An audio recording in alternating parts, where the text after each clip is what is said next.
আসসালামু আলাইকুম। ৪৫ দিনে ৪৫তম প্রিলি প্রস্তুতি। আগামীকাল অর্থাৎ ১৪ তারিখে ক্লাস নেওয়ার কথা ছিল বা পড়া দেওয়ার কথা ছিল। তো ১৪ তারিখ যেহেতু আমি পড়া দিতে পারি নাই, আগামীকাল ১৫ মার্চ আমাদের ডে 4 এর পড়াটা দিচ্ছি। প্রিলিমিনারি অংশের জন্য আমরা গণিত অংশ থেকে পড়ব হচ্ছে ধারা, সমান্তর ধারা এবং গুণোত্তর ধারা, যে দুটো অংশ আছে। এখান থেকে বিসিএস প্রিলিমিনারি পরীক্ষায় কিন্তু একটা প্রশ্ন অবশ্যই থাকে।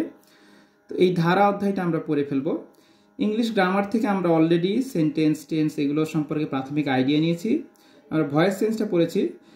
তো আমরা এখনই সাবজেক্ট ভার্ব এগ্রিমেন্ট এই অংশটা পড়ে ফেলবো।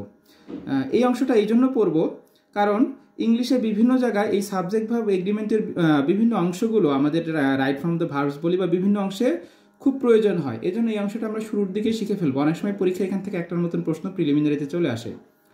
বিজ্ঞানের যে তিনটা অংশ আছে, ভৌত বিজ্ঞান, জীববিজ্ঞান এবং আধুনিক বিজ্ঞান, সেখান থেকে ভৌত বিজ্ঞানের শুরুর যে একদম চ্যাপ্টার ভৌত বিজ্ঞানের বিকাশ এবং ভৌত রাশি এবং পরিমাপ যে টপিকটা আছে আমরা সেইটা পড়ে ফেলবো।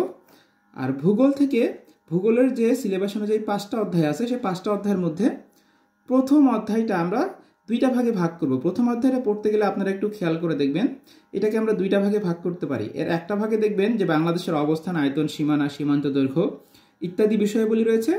আরেকটা দিকে রয়েছে হচ্ছে সৌরজগৎ সম্পর্কিত। তো প্রথম যে অংশটা আছে এটা অনেকটাই বাংলাদেশ বিষয়াবলী যখন আমরা পড়তে চাই, বাংলাদেশের ভৌগোলিক সীমানা বা বাংলাদেশের ভূগোল তার সাথে মিলে যায়। সুতরাং এই অংশটা বাংলাদেশের সাথে মিল করে আমরা পড়ে ফেলতে পারি। অনেক সময় দেখা যায় এখান থেকে প্রশ্ন বাংলাদেশে আসে, বা বাংলাদেশ পড়লে ওখান থেকে আমরা এখানে প্রশ্ন কমন পেয়ে যেতে পারি। তো এইটার দুই ভাগের এক ভাগটা পড়বেন আজকে, এবং নেক্সট দিনে আমরা দ্বিতীয় যে পার্টটা আছে সৌরজগতের সাথে সম্পর্কিত অন্যান্য অংশ সেটা পড়ে ফেলার চেষ্টা করব। আর মুখস্থ অংশের মধ্যে আমাদের বাগধারা এবং ইডিয়ম ফ্রেজটা পড়া হয়ে গেছে।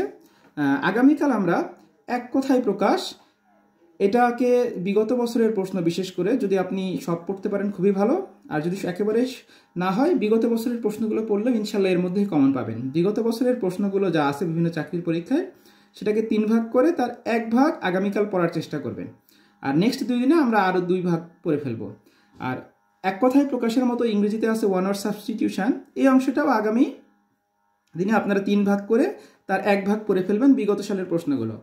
আর জব সলিউশন বা প্রশ্ন সমাধানের ক্ষেত্রে আপনারা 41তম, যেহেতু আমরা 42তম বিসিএস এর প্রশ্নগুলো পর্যন্ত সমাধান করে ফেলছি, তো আপনারা 41তম বিসিএস এর প্রশ্নটা সমাধান করে ফেলবেন। তো সুপ্রিয় শিক্ষার্থী বন্ধুরা, 45 দিনে 45তম প্রিলি প্রস্তুতির এটি ছিল আমাদের আগামী দিন বা ডে 4 এর আয়োজন। নেক্সট দিনে আমরা ডে 5 নিয়ে আপনাদের সামনে হাজির হব।